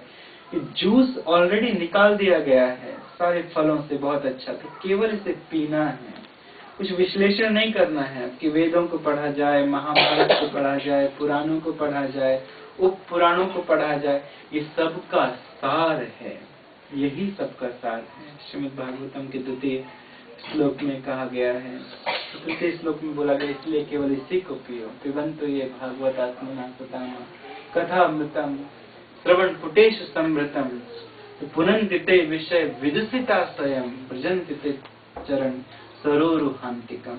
तो अपने कर्णों को पात्र बना के केवल इसी श्रीमद् भागवतम का श्रवण करना है और पठन, और किसी चीज का नहीं, और किसी शास्त्र का नहीं। महाभारत इत्यादि में धर्म अर्थ काम मोक्ष का वर्णन है, इसी प्रकार से वेदों में भी उनका वर्णन है, लेकिन वेदों के सार को प्रस्तुत किया गया है श्रीमद् भागवतम में। ये क्या है? वेदों का सार है। व्यासदेव जी को संतुष्टि नहीं मिली थी सारे शास्त्रों को रचने के बाद, वेदों को भी रच लिया, लेकिन फिर भी वो बैठे थे असंतुष्ट होके व्यासदेव जी। तो नारद जी पहुंचे, बोले आप असंतुष्ट क्यों हैं? आपने तो बहुत रचना कर ली है। तो उन्होंने खुद कहा, व्यासदेव जी ने, हमने वेदों को लिख लिया, वेदांत लिख दिए, उपनिषद लिख दिए, पुराणों को लिख दिया, 18 पुराणों की रचना कर दी, महाभारत को लिख दिया जिसमें 1,00,000 श्लोक हैं, लेकिन फिर भी हमारे मन को शांति नहीं मिली। तो नारद जी ने कहा, हाँ, अभी तक इसलिए आपके मन को शांति नहीं मिली क्योंकि अभी तक आपने भगवान की लीलाओं को नहीं लिखा। तो अब वेदों के सार को लिखिए, श्रीमद् भागवतम की रचना कीजिए। तो ये सबका सार है, तो केवल इसी में जीवन समर्पित करना है। श्रीमद् भागवतम में चैतन्य चरितामृत इत्यादि को यदि पढ़ा जाए तो आप श्रीमद् भागवतम को और अच्छे से समझ सकते हैं। यदि भगवत गीता को पढ़ेंगे तो भागवत को और अच्छे से समझ सकते हैं। इसी के बहुत सारे श्लोकों को समझाया गया चैतन्य चरितामृत में। तो पीएचडी है, देखिए सब लोग पीएचडी नहीं करते हैं, ज्यादा करके लोग ग्रेजुएशन करना चाहते हैं। तो जो स्कूल की पढ़ाई है वो है भगवत गीता, जो ग्रेजुएशन है वो श्रीमद् भागवतम, और पीएचडी चैतन्य चरितामृत। लेकिन बहुत सारे शास्त्रों को पढ़ना इस कलयुग में नामुमकिन है, मुश्किल है, संभव नहीं है, संभव नहीं। तो इसलिए एक ही शास्त्र को अपने जीवन का आधार बनाया जाए। ये नहीं कि ये बुक पढ़ रहे हैं, वो बुक पढ़ रहे हैं, मूल बुक छूटती जा रही है। तो गुरु महाराज कहते हैं कि आजकल सब लोग बुक लिखने में ही लगे हुए हैं इसके लिए, लेकिन जो ऑलरेडी जो बुक है, प्रभुपाद जी ने जो ऑलरेडी जो लिख दिया है, क्यों नहीं उसको पढ़ा जाए? क्या जरूरत है लिखने की यहाँ वहाँ, क्या जरूरत है यहाँ वहाँ पढ़ने की? इसके अलावा सब कुछ तो इसके अंदर है, सब कुछ इसके अंदर है, इसके बाहर कुछ नहीं है, कुछ नहीं है। तो केवल इसी श्रीमद् भागवतम को अपने जीवन का प्राण बना के कि यही सब कुछ है, यही सब, इसके अतिरिक्त केवल इसी को पढ़ा जाए, इसी को सुना जाए। लेकिन तथोपनीतया भक्ति बहुशाखा हिनंतश्च, तो एक है कुरुनंदना, बहुत शाखाएं हिनंताश्च, कुछ समझ में नहीं आएगा। और चैतन्य चरितामृत में इसी बात को कहा गया है कि जो लोग बहुत मुखों से सुनते रहते हैं, बहुत मुखों से सुनते हैं, बहुत शास्त्रों से पढ़ते रहते हैं, तो वे लोग वास्तव में कंफ्यूज हो जाते हैं। इसीलिए व्यक्ति को चाहिए कि एक जगह अपनी बुद्धि को रखे, एक जगह। तो ऐसा व्यक्ति वास्तव में अपने जीवन में, जीवन के लक्ष्य में वो सफल होता है। तो बहुशास्त्रे बहुवाक्य चित्ते भ्रम है, साध्य साधन श्रेष्ठ ना है निश्चय। चैतन्य चरितामृत में कहा, बहुशास्त्र बहुवाक्य, बहुत लोगों के उपदेशों को अगर कोई सुनेगा, तो बहुत लोग तो आपकी स्थिति को नहीं जानते हैं कि आपकी क्या, तो बहुत से लोग आपको बहुत सारी सजेशन देंगे, आप ऐसा कीजिए, आप ऐसा कीजिए, आप ये कीजिए, आप वो कीजिए, आप ऐसा कीजिए। तो व्यक्ति केवल कंफ्यूज होगा और कुछ नहीं। और बहुवाक्य बहुशास्त्र, बहुत सारे शास्त्रों को यदि पढ़ेगा तो भी कंफ्यूज हो जाएगा। तो बहुशास्त्र बहुवाक्य चित्ते भ्रम है, चित्त में भ्रम हो जाता है कि सच क्या है, और ये बड़ी सूक्ष्म रूप में होता है, समझ में भी नहीं आता है। साध्य साधन श्रेष्ठ ना है निश्चय, मनुष्य निश्चय नहीं कर पाता है कि क्या साध्य है और क्या साधन है, ये निश्चय नहीं कर पाता है। इसलिए व्यक्ति अपने जीवन का जो गोल है वो एक तरफ रखे और इस प्रकार से सफलता को प्राप्त करे। कृष्ण को भजे, और कृष्ण की लीला का वर्णन इसी में लिखा गया है, इसी शास्त्र में है, इसी भागवत में है, तो इसी को पढ़े तो वह वास्तव में सफल होगा। तो इस तरह धीरे धीरे प्रार्थना करते करते 8वें श्लोक में ब्रह्मा जी कहते हैं, तत्तेनुकंपां सुसमीक्षमाणो भुञ्जान एवात्मकृतं विपाकम् हृदवाग्वपुर्भिर्विदधन् नमस्ते जीवेत यो मुक्ति पदे सदाय भात। ये जान है उनके पूरे श्लोकों की, ये श्लोक जो 40 श्लोकों की जान जो है ये श्लोक है, प्राण है उनकी प्रार्थना का। इसमें वे कहते हैं कि हे प्रभु तत्ते अनुकंपाम सुसमीक्षमाणो। सुसमीक्षमाणो, तो सुसमीक्षमाणो का अर्थ है कि जो लोग अपने जीवन में एक आशा रखते हैं, अपने जीवन में एक डिजायर रखते हैं, हमेशा हमेशा अपने जीवन में एक इच्छा को रखते हैं, तो समीक्षमाणो का अर्थ है कि इंतजार करते रहते हैं, वेट करते रहते हैं, आशा रख के। क्या आशा रखे? तत्ते अनुकंपाम कि भगवान एक दिन कृपा करेंगे, अवश्य करेंगे, एक दिन कृपा करेंगे। प्रत्येक व्यक्ति को जीवन में सुख दुख दोनों प्राप्त होते हैं, क्योंकि ये संसार सुख दुख से बना हुआ है। इस संसार में दिन है तो रात भी है, लाभ है तो हानि भी है, स्त्री है तो पुरुष भी, द्वैतयुक्त संसार है। तो इस संसार में सुख है तो दुख है, सुख कम है दुख ज्यादा है। सुख की केवल अनुभूति होती है कि यहाँ सुख है, यहाँ सुख है, यहाँ सुख है, लेकिन सुख इस संसार में मृग मारीचिका के जैसा है। इस संसार में सुख मृग मारीचिका के जैसा है, केवल लगता है कि सुख मिलेगा, ऐसा कर लेंगे तो सुख मिलेगा, वो प्राप्त कर लेंगे तो सुख मिलेगा, ये प्राप्त कर लेंगे तो सुख मिलेगा, लेकिन वस्तु के प्राप्त करते ही दुख कहीं और अधिक बढ़ जाता है। ऐसा ही है ये संसार। सुख की प्राप्ति संसार में मृग मारीचिका की तरह है। आगे जाएंगे तो पानी मिलेगा, आगे जाएंगे तो पानी मिलेगा, लेकिन कितना भी आगे जाते जाओ रेत ही रेत है, रेत ही रेत है, कहीं पानी नहीं है। उस रेगिस्तान में ऊंट कैसे जीता है? उस रेगिस्तान में ऊंट ऐसे जीता, केवल कटीली झाड़ियां है रेगिस्तान में, तो उन कटीली झाड़ियों को हरी हरी पत्ती देख के वो चबाता है ऊंट, और जब कटीली झाड़ियों को चबाता है तो उसके मुंह में रक्त निकलने लगता है चारों तरफ से, तो प्यास के कारण वही रक्त उसे मीठा लगता है और वो सोचता है कि हाँ ये झाड़ियां मीठी है। उसको ये नहीं पता कि उसका पूरा मुंह कट चुका है और उसका ही रक्त है। तो ये संसार ऐसा है, ये संसार ऐसा है। व्यक्ति अपने रक्त को पीता रहता है, दिन रात काम करके, ये करके, वो करके, किसी तरह से धन को इकट्ठा करके, किसी भी तरह से प्राप्त हो जाए, सुख इसमें प्राप्त हो जाएगा, इससे प्राप्त हो जाएगा, उससे प्राप्त, लेकिन कहीं सुख प्राप्त नहीं होता है, कहीं सुख प्राप्त नहीं। वो मृग मारीचिका की तरह ही नजर आता है। तो ये संसार का स्वरूप ही ऐसा है। दुख जीवन में हर व्यक्ति के लगे ही रहेंगे, हमेशा, हर काल में, क्योंकि ये संसार दुखालय है। शास्त्र में किसी को इस संसार में सुख नहीं मिल सकता है। भक्तों को भी बहुत बहुत दुख होते हैं, संसार में बहुत बहुत दुख प्राप्त होते हैं, बहुत, इसकी गणना नहीं की जा सकती कितने दुख। उन दुखों को सहते हुए भुंजान का अर्थ है सहते हुए, सहते हुए। ब्रह्मा जी कहते हैं अगर कोई अपने दुखों को सहते हुए लेकिन हृदय में इच्छा रखता है, तत्ते अनुकंपाम कि भगवान एक दिन कृपा करेंगे, वो एक दिन जरूर कृपा करेगा, वो एक दिन जरूर कृपा करेगा। सुसमीक्षमाणो, आशा के साथ ऐसी इच्छा करता है। अब किस प्रकार से सहता है कष्टों को? आत्मकृत विपाकम, कि मैंने जो कर्म किए हैं उसका एक फल ही मुझे प्राप्त हो रहा है, हमारे कर्मों का फल हमें प्राप्त हो रहा है, ये मान के दुखों को सहता रहे व्यक्ति, है ना। तो किसी दूसरे को दोषी नहीं ठहरा के, बल्कि अपने कर्मों का फल मान के और दुखों को सहता रहे। आत्मकृत विपाकम, विपाकम का अर्थ है कि पाप, तो अपने पापों का फल मान के, पिछले जीवन में हमने बहुत सारे पाप किए हैं जिसका फल हमको प्राप्त हो रहा है, और वास्तव में पाप तो किए होंगे, न जाने कितनी कितनी योनियों से हम लोग घूमते चले आए हैं, कितनी कितनी योनियों से।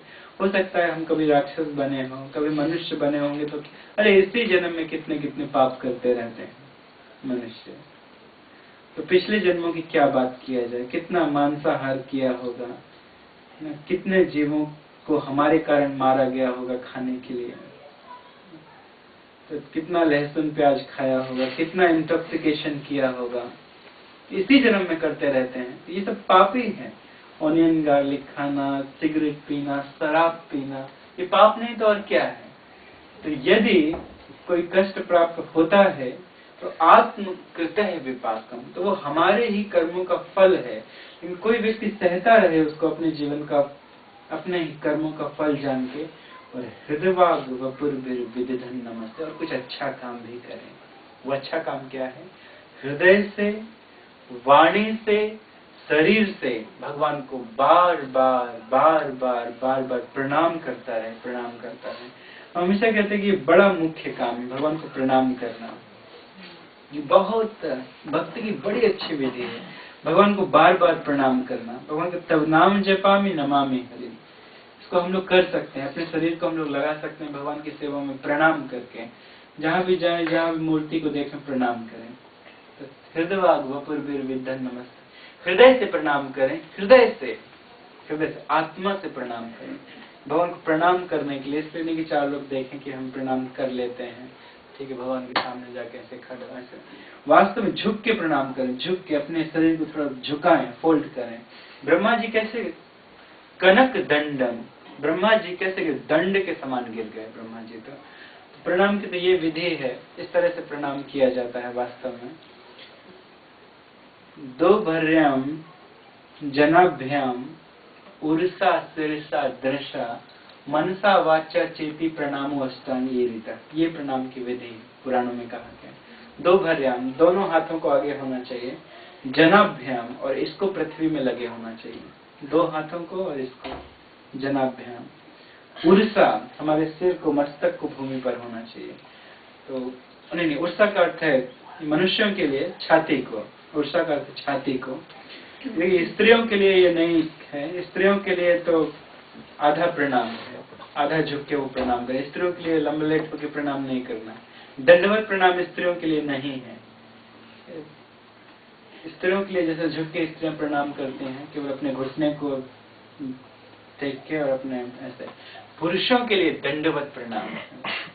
तो उर्षा का अर्थ वक्ष स्थल भूमि में होना चाहिए, उर्षा सिरसा, सिर भूमि में लगा होना चाहिए। दृश्य, हमारी आंखों से कृष्ण का दर्शन किया जाए और उन्हीं के रूप का मन में स्मरण करके उनको प्रणाम किया जाए। ऐसा नहीं कि पहले जाके गिर गए, पहले भगवान को देखो अच्छे से और इसके बाद उसी रूप का ध्यान करते हुए ले जाना चाहिए भगवान के सामने। उर्षा सिरसा दृश्य मनसा, तो मन में क्या आएगा? जिस रूप को देखा है उसी को मन में लेके मनसा, क्या था? उर्षा सिरसा मनसा वाचा, वाचा वाणी से कुछ बोलना है। हे कृष्ण करुणा सिंधु दीन बंधु जगत पते गोपेश गोपिका कांत राधा कांत नमोस्तुते तप्त कांचन गौरांगी राधे वृंदावनेश्वरी वृषभानु सुते देवी प्रणमामि हरे प्रिय। मनसा वाचा चेती, और चेतना भगवान में उस समय होना चाहिए, ना कि परिवार में। जब भगवान को प्रणाम करें तो चेतना भगवान में होना, हमारी चेतना या हमारा मन, कोई दो बार कह दिया गया है। तो मनसा वाचा चेती प्रणामो अष्टांगे रीता, ये अष्टांग प्रणाम है, 8 अंगों से किया जाने वाला प्रणाम। ऐसे 8 अंगों से प्रणाम किया जाता है भगवान के सामने झुक के। तो क्योंकि हम भगवान को अपने बाईं ओर रख के प्रणाम करते हैं, है कि नहीं? गुरु को सीधा प्रणाम किया जाता है, गुरु को बाईं ओर रख के प्रणाम नहीं किया जाता है। गुरु के लिए विधि है, शास्त्र में गुरु को सीधा प्रणाम किया जाता है, सीधे रख के गुरु को, शास्त्र में ये विधि है। आप आज भी देखेंगे उड़ीसा में तो कोई भी गुरु को टेढ़ा प्रणाम नहीं करता, सीधा प्रणाम करता है। तो एक आप प्रश्न उठाएंगे कि प्रभुपाद को प्रणाम करते हैं तो फिर क्यों बाईं ओर रख के प्रणाम करते हैं? इसीलिए क्योंकि दूसरी तरफ कृष्ण है, उनकी तरफ पैर नहीं किए जाते। तो कृष्ण की तरफ पैर नहीं किए जाते, इसलिए प्रभुपाद को वैसे प्रणाम किया जाता है, वैसे ही। लेकिन यदि ऐसी जगह है जैसे गुरु सामने है, तो फिर गुरु को बाईं तरफ रखने की जरूरत नहीं है, फिर गुरु को सीधा प्रणाम करना चाहिए। एक्सेप्ट अगर पीछे आपका यदि अर्चा विग्रह रखी हुई है तो फिर उस तरफ पैर नहीं करना। भगवान की तरफ पैर दिखाना ये अपराध है। बहुत सारे अपराध हमें, जो अपराध भक्ति रसामृत सिंधु में लिखे गए हैं। तो भगवान को बाईं तरफ रख के, हमारा हृदय किस तरफ होता है? बाईं तरफ होता है ना। एक भाव है कि चलो हृदय से भगवान को प्रणाम करते हैं, लेकिन जो भी है ये तो हम कह रहे हैं। लेकिन शास्त्र कहता है कि भगवान को अपने बाईं तरफ रख के प्रणाम करते हैं। तो कुछ चीजें शास्त्र कह देता है, अब उसके पीछे कारण नहीं होता है। गाय का गोबर पवित्र है, सबको मानना पड़ेगा। अब कोई बोले कि नहीं, 5000 साल पहले कौन से साइंटिस्ट ने बता दिया था कि सारे एंटीसेप्टिक गाय के गोबर में पाए जाते हैं? बस एक नियम बता दिया, गाय का गोबर पवित्र है, अपने घर में लीपना होगा। सब लोग बिना कारण लीपते थे। अब तो वो आज के साइंटिस्ट रिसर्च करने लगे, रिसर्च वो सारे एंटीसेप्टिक इसमें है, ऐसा है वैसा है। तो आज के लोगों ने किया है, पहले एक नियम बता दिया शास्त्र में करना है। तो वैसे ही शास्त्र नियम बताता है कि भगवान को अपने बाईं तरफ रख के प्रणाम किया जाता है और गुरु को सीधा प्रणाम किया जाता है। तो हृदयवाग वपुर विदधन नमस्ते, हृदय से, वाणी से, शरीर से जो लोग भगवान को प्रणाम करते रहते हैं, करते रहते हैं, करते रहते हैं, जीवित यो मुक्ति पदे सदाए भाग, तो वो इस संसार में जीवित रहते हुए, बिना मरे, जीवित रहते हुए भगवान का दाएं भाग प्राप्त कर लेते हैं। भगवान का दाएं भाग प्राप्त कर लेते हैं जीवित रहते हुए। मरने के बाद मोक्ष तो मिलेगा ही, जीवित रहते हुए उनको मोक्ष मिल जाता है। किस प्रकार से उनको मोक्ष मिल जाता है? उनको ऐसे मोक्ष मिलता है जैसे किसी पुत्र को पिता की संपत्ति प्राप्त करने के लिए क्लेम नहीं करना पड़ता है, केवल पुत्र होना ही पर्याप्त है, तो उसका दाएं भाग माना जाता है। उसको कहते हैं दाएं भाग। तो पुत्र हुआ उतना ही काफी है, अपने आप पिता की संपत्ति मिल जाएगी। अपने आप पिता यदि बिना नाम किए भी चले गए तो अपने आप वो पुत्र के नाम पर हो जाएगी। अलग बात है किसी और के नाम कर दिया हो तो वो अलग बात है, यदि नहीं किया किसी के नाम तो अपने आप वो पिता की संपत्ति पुत्र के नाम हो जाएगी। ठीक वैसे ही अगर कोई भगवान की अनुकंपा का इंतजार करते रहता है कि भगवान कृपा करेंगे करेंगे करेंगे, अवश्य करेंगे, दुखों को अपने ही कर्मों का फल जान के और हृदय और वाणी और शरीर से भगवान को बार बार प्रणाम करते करते करते करते तो मोक्ष का भागी जीवित रहते हुए हो जाता है। जैसे कहते हैं भगवान के दाएं भाग प्राप्त कर लेता है। जीवित यु मुक्ति पदे से दाएं भाग।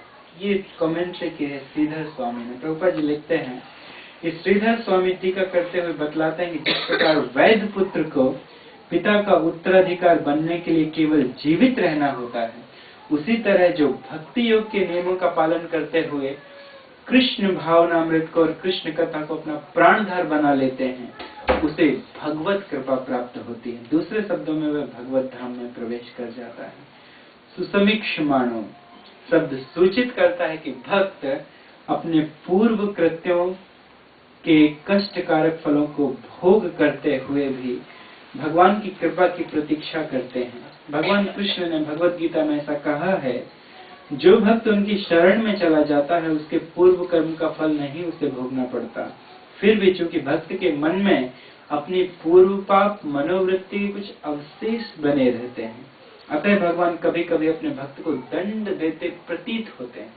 लगता है कि ये दंड है, ये दंड है, ये मन में भाव होना चाहिए जो हुआ अच्छा हुआ, जो हो रहा है अच्छा हो रहा है, ऐसे भाव होना चाहिए बीरबल की तरह। तो कभी कभी ऐसा लगता है कि हमें दंड प्राप्त हो रहा है, लेकिन वही दंड कभी कभी व्यक्ति के लिए वरदान बन जाता है। वही दंड किसी किसी के लिए वरदान बन जाता है। अगर ध्रुव महाराज को उनके पिता ने गोद में ले लिया होता तो क्या उनको भगवान की प्राप्ति हो जाती? नहीं होती। यदि सुरुचि ने कटु शब्द नहीं बोले होते ध्रुव को, क्या उसको भगवान की प्राप्ति हो जाती? नहीं होती।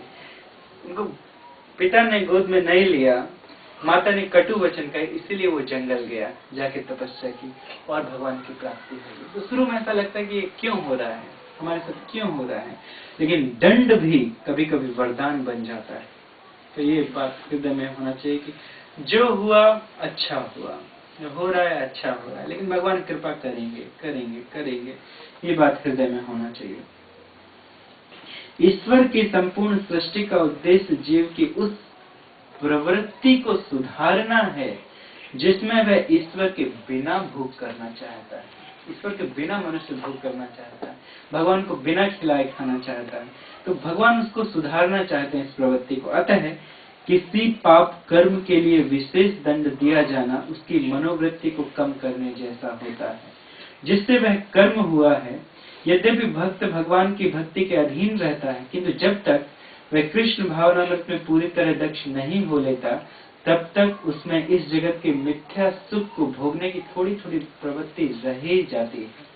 इसीलिए भगवान उस बची हुई भोग प्रवृत्ति को समूल नष्ट करने की विशिष्ट स्थिति उत्पन्न करते हैं। निष्ठावान भक्त द्वारा भोगा जाने वाला दुख कर्मफल नहीं है, प्रत्युत वह भगवान की विशिष्ट कृपा है। उसे भौतिक जगत छोड़कर भगवान के धाम वापस जाने की प्रेरणा दी जाती है। इस प्रकार से निष्ठावान भक्त भगवत धाम जाने के लिए इच्छुक रहता है, इसलिए वह खुशी खुशी भगवान के दयापूर्ण दंड को स्वीकार करता है और वह मन वचन और कर्म से भगवान को आदर करता है, नमस्कार करता है। भगवान का सानिध्य प्राप्त करने के लिए भगवान का ऐसा प्रमाणिक दास ईश्वर का वैध पुत्र बन जाता है, जैसा कि दाय भाग शब्दों से सूचित होता है। जिस प्रकार स्वयं अग्नि बने कोई सूर्य के पास नहीं जा सकता है, प्रभुपाद जी कहते हैं, जिस प्रकार स्वयं अग्नि बने कोई सूर्य लोक में प्रवेश नहीं कर सकता है, उसी प्रकार पूर्णतः पवित्र हुए बिना कोई भगवत धाम नहीं जा सकता है। यह शुद्धिकरण भले ही कष्ट जैसा प्रतीत हो, किंतु यह भगवान के हाथों द्वारा किया गया उपचार है, भगवान के हाथों द्वारा किया गया ऑपरेशन। ये बहुत अच्छा श्लोक है, हम लोग बहुत बड़ी प्रेरणा देता है, उत्साह देता है किस प्रकार से हमें कष्टों को सहते रहना चाहिए, अपने पाप कर्मों का फल जानकर भगवान की कृपा का इंतजार करना चाहिए। भगवान कृपा करेंगे करेंगे करेंगे। बहुत अच्छी स्तुति है, पूरी की पूरी स्तुति। हम तो केवल इस स्तुति के 5 श्लोक ले पाए, वो भी जल्दी जल्दी। बहुत ही अच्छी स्तुति है, जब कुछ समय मिले तो घर में से अवश्य पढ़िए और प्रभुपाद जी के परपट को पढ़ के समझने की कोशिश कीजिए और श्रीमद् भागवतम को अपना प्राण बनाइए।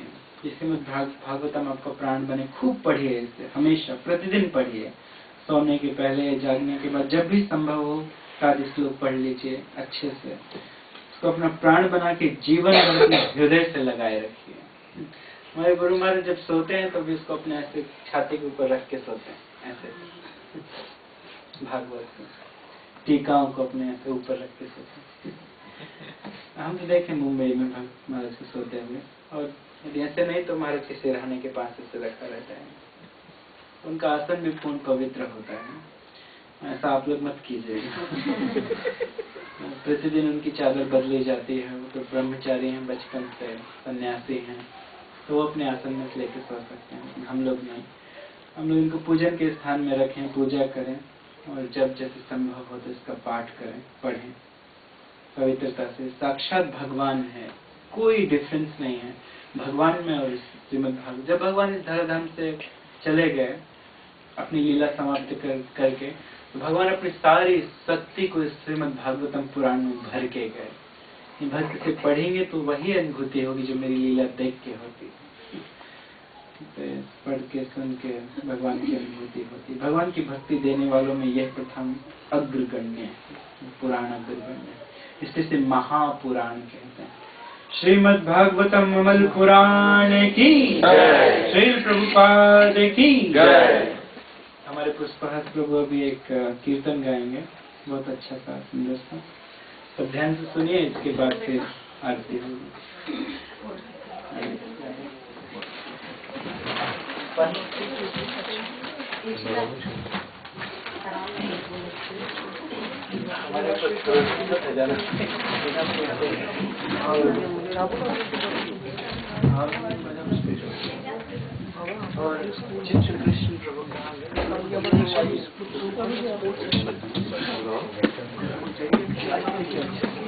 और कृष्ण प्रभु तो पहले की बात, पहले एक भजन गाएंगे, बच्चों को भी ले आइए और फिर तब तक आप अपना केक वगैरह सेट कर लीजिए यहाँ पे। जो आज तुलसी का जन्मदिन है, भक्तों का जन्मदिन अच्छा माना जाता है, भगवान के विषय में तुलसी का जन्मदिन दिवस मनाया जाएगा। और ये 7 दिन की कथा का अंतिम दिवस भी है। आज 7 दिन की कथा सफल हुई, पूर्ण हुई।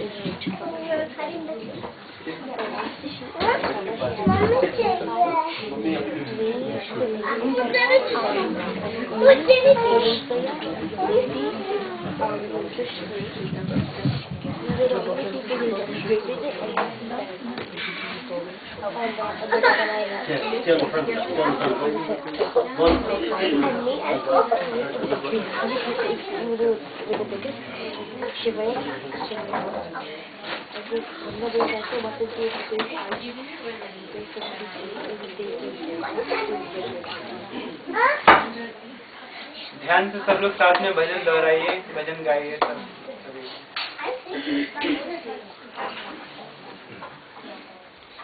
जरा इतना बता दे कान्हा, तेरा रंग काला क्यों? जरा इतना बता दे कान्हा, तेरा रंग काला क्यों? इतना बता दे कान्हा, तेरा रंग काला क्यों? इतना बता दे कान्हा, तेरा रंग काला क्यों? काला होकर जग से निराला क्यों? काला होकर भी जग से निराला क्यों? मेरे काली रात को जन्म लिया, मैंने काली रात को जन्म लिया, मेरे काली गाय का दूध पिया, और काली गाय का दूध पिया। कमली भी काली है, इसलिए काला हूँ। मेरी कमली भी काली है, इसलिए काला हूँ। इतना बता दे कान्हा, तेरा रंग काला क्यों? इतना बता दे कान्हा, तेरा रंग काला क्यों? सखी रोज़ी भरने बुलाती है, सखी रोज़ी भरने बुलाती है, और माखन बाग के लाती है, और माखन बाग के लाती है। सखियों का दिल काला, इसलिए काला हूँ। सखियों का दिल काला, इसलिए काला हूँ।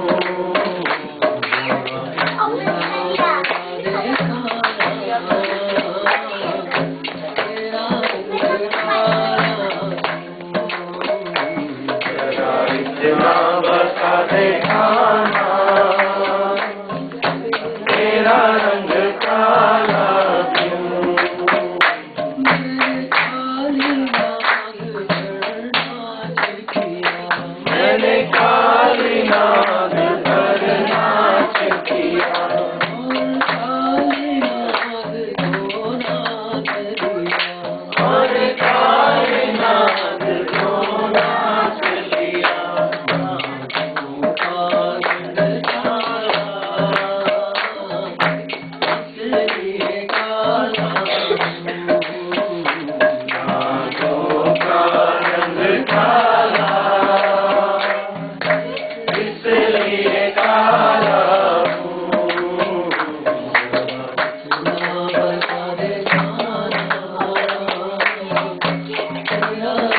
हाँ हाँ अभी मिलेगा।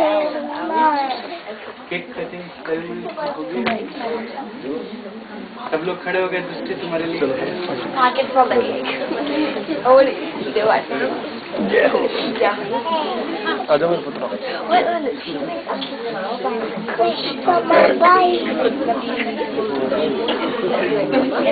I'll put it in It's a real one. Yeah, the real one. Mom?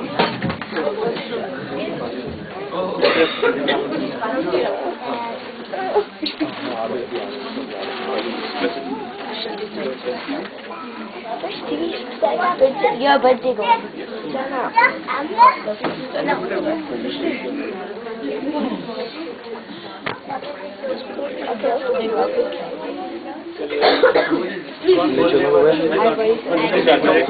हरे कृष्णा तो यू कैन खाने के लिए शुरू कर देंगे ना। 2 मिनट जो गाना गाने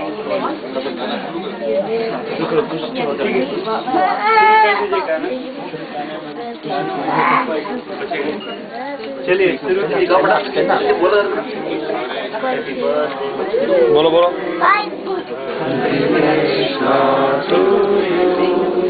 Hare Krishna, dear Krishna, Hare Krishna to you. बोलिए आगे बोलिए। Bless you. May Krishna bless you. May Krishna bless you. May Krishna bless you. May you never be born again. May you never be born again. May you never be born again. Hare Krishna to you. Yeah, Haribol.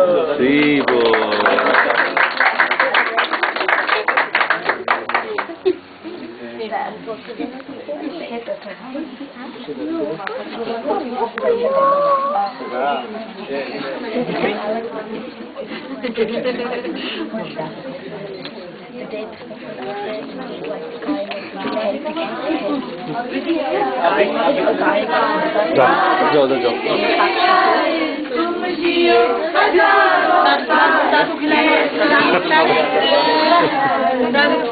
Happy birthday to you. Happy birthday to you. Happy birthday to you. Happy birthday to you. माता जी निकले। It's a funny.